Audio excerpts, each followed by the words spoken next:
विद्यार्थियों, आप सभी का इस क्लास में ऑनलाइन क्लास में स्वागत है। आज हम BSTC फर्स्ट ईयर की क्लास बच्चे और बचपन के अंतर्गत इकाई पढ़ रहे हैं। फोर्थ इकाई का नाम है शारीरिक विकास। शारीरिक विकास के अंतर्गत हमने बहुत सारे प्रकरणों के बारे में विस्तारपूर्वक अध्ययन किया है।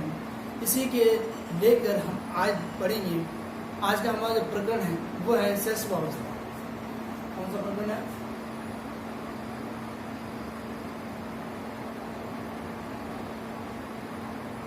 शैशवावस्था।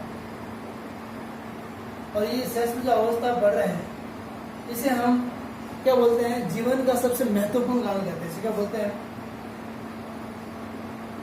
जीवन का सबसे महत्वपूर्ण काल कहते हैं।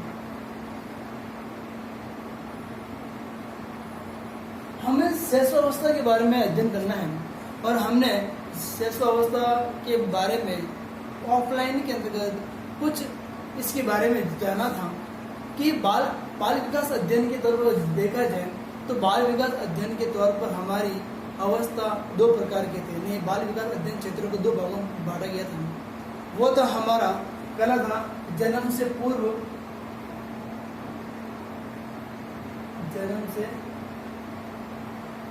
की अवस्था, और सेकंड नंबर है जन्म के उपरांत की अवस्था। जन्म के उपरांत की अवस्था नहीं, बाद की अवस्था।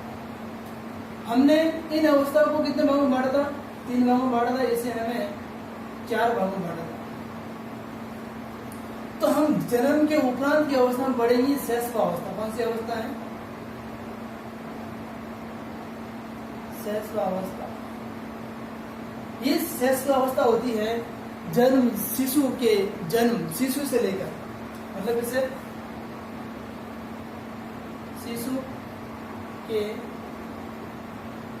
जन्म से 5 वर्ष तक, उतने वर्ष तक 5 वर्ष तक की जो आयु है वो हमारे मतलब शिशु के जन्म से लेकर 5 वर्ष की आयु के समय को शैशवावस्था कहते हैं।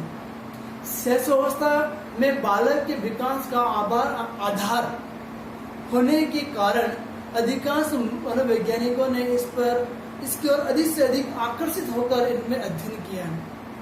क्रो ने लिखा है, देखो क्या लिखा है, लिखता हूं कि 20वीं शताब्दी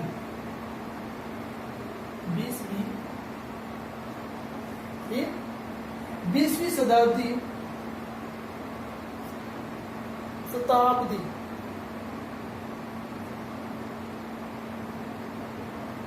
20वीं शताब्दी को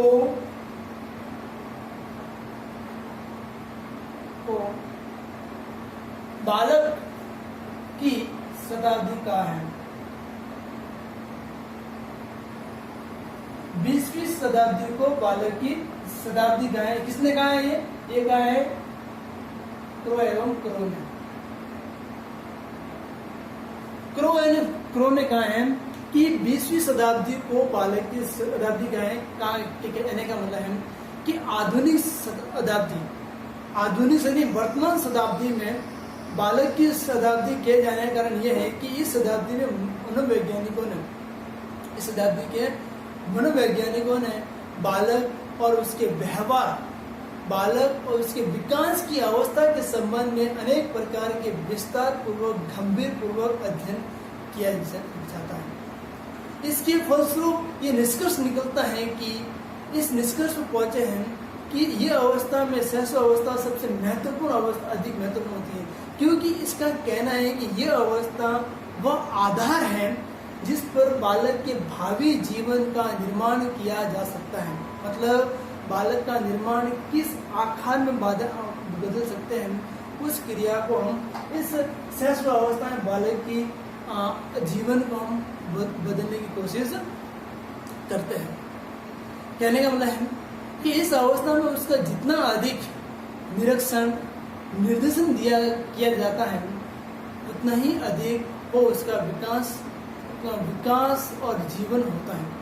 मतलब शैशव अवस्था के अंदर बालक जैसे जैसे बड़ा होता है, बालक को हम जिस प्रकार के संस्कार, जिस प्रकार की वातावरण, जिस प्रकार के माहौल में रखते हैं, बालक उस माहौल में अपने आप को समायोजित करने की क्रिया को समझता है और वह अनुरूप होने लगता है।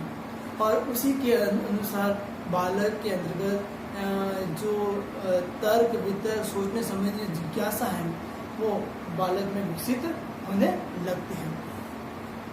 फिर इसने बताया है कि शैशव अवस्था के अंदर भी बहुत सारे मनोवैज्ञानिकों ने अपने अपने विचार प्रस्तुत किए हैं कि शैशव अवस्था कैसी होनी चाहिए।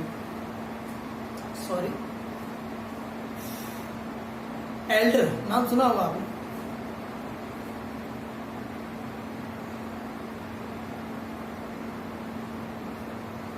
एल्डर का कहना है कि बालक के जन्म के कुछ माह बाद ही ये निश्चित किया जाता है कि जीवन में उसका क्या स्थान होगा। मतलब एल्डर कहता है कि जन्म होते हम कहते हैं और ये किसके जैसा, मतलब मारवाड़ी में कहते हैं कि ये किसके जैसा हुआ, ये इसकी दादा जैसा हुआ, ये इसकी माँ जैसा हुआ, ये इसके बाप जैसा हुआ, ये इसके दादी जैसा हुआ। मतलब हम उसके बालक के गुणों के आधार पर उसकी पहचान करते हैं कि ये बालक किस प्रकार का होने वाला है, या इसमें किस प्रकार का जीवन निर्माण होने वाला है।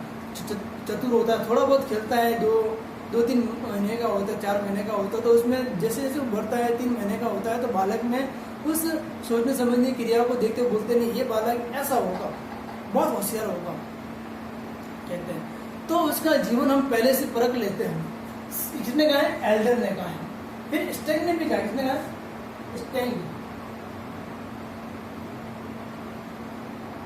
स्टेंग ने क्या कहा है कि जीवन के प्रथम 2 वर्षों में, स्टेंग ने कहा है कि जीवन के प्रथम 2 वर्षों में बालक अपने भावी जीवन का शिलान्यास करता नहीं, वो जीवन का निर्माण शुरू करता है। यदि भी किसी आयु में उसका परिवर्तन हो सकता है पर प्रारंभिक प्रवृत्तियों में या सदैव प्रतिमान नहीं रहता है।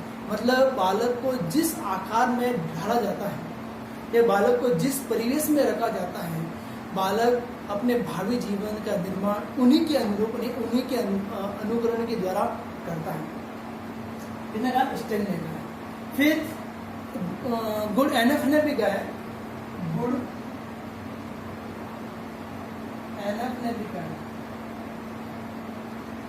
एनएफ ने ये कहा है कि व्यक्ति का जितना भी मानसिक विकास होता है उसका आधा 3 वर्ष में आयु तक हो जाता है। बालक का जितना ही विकास अगर हो रहा है मानसिक विकास, उसका जो आधा है वो 3 वर्षों में अधिक हो जाता है। मतलब बालक जितना जानता है, बालक जिस परिवेश में, बालक के सामने जो अध्यापक माता पिता जिस प्रकार की क्रिया करते हैं तो बालक उस क्रियाओं को सीखता है, समझता है, अधिक से अधिक करने की कोशिश करता है। तो हमने शैशवावस्था के जीवन परिचय पढ़ा है। इसकी शैशवावस्था कैसे कहते हैं, ये जीवन का सबसे महत्वपूर्ण काल है। अब कल पढ़ेंगे शैशवावस्था की विशेषता के बारे में पढ़ेंगे। आज के लिए इतना ही, धन्यवाद।